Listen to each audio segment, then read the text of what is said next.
Welcome to the Historian's Eye podcast for Jackson Spielvogel's Western Civ textbook, 10th edition. Chapter 14, Europe and the New World, New Encounters, 1500 to 1800. The 15th and 16th centuries constituted an era of Western global expansion. Among the motives were religion, economics, and adventurer fame, or as the text quotes, God, glory, and gold. It occurred when it did because of the emergence of centralized monarchies, sufficient wealth to finance such endeavors, and new technologies such as better maps and charts, more seaworthy ships, the compass and astrolabe, and knowledge of Atlantic winds. The first nations to venture forth were Portugal and Spain. Portuguese ships were exploring the trade along Africa's west coast by the mid-15th century, bringing back slaves and gold.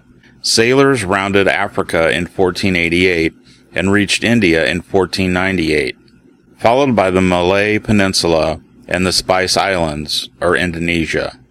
The Portuguese Empire was one of trade, and its population was too small to establish large colonies, but Spain had greater resources.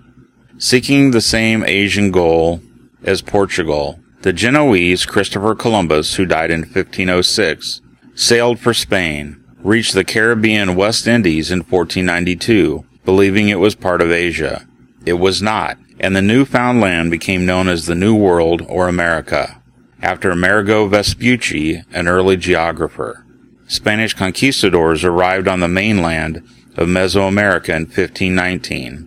Aztec resistance was quickly overcome thanks to the assistance from other native states, gunpowder and horses, and the European diseases such as smallpox, for which the native population had no immunity. In South America, the Incas were conquered in the 1530s. The natives became Spanish subjects, but were often exploited by Spanish settlers. 2 viceroys ruled in Mexico City and Lima, Peru. Catholic missionaries under the control of the Spanish crown brought Christianity, including cathedrals, schools, and the Inquisition, to the native population.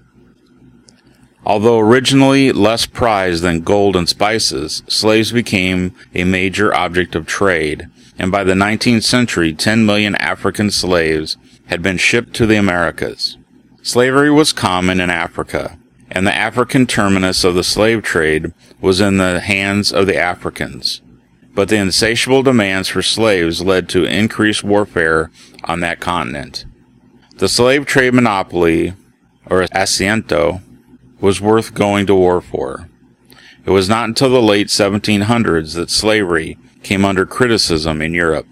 The Dutch expelled Portugal from the Spice Islands in 1600, and in India, the British East India Company controlled the Mughal Empire by the mid-1700s.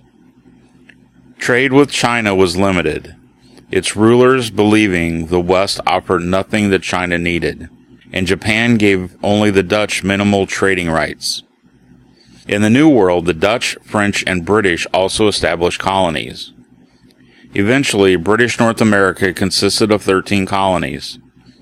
France established an empire in Canada, but its French population remained small. In Europe, a commercial revolution led to integrated markets, joint stock trading companies, and banking and stock exchange facilities.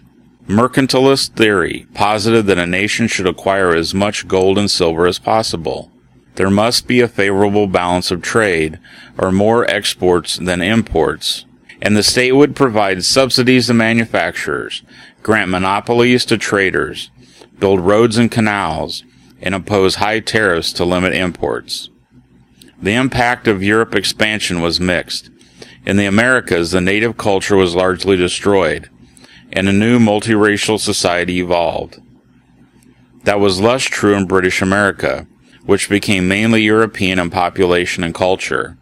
The Columbian Exchange saw Europeans bringing horses, cattle, sugarcane, wheat, as well as disease and gunpowder to the New World, and adopting the potato, maize, or corn, and chocolate in turn. Native cultures were least affected in Asia, particularly in Japan and China. Missionaries, mostly Catholic, were mainly successful in the New World, and within Europe, imperial rivalries led to war.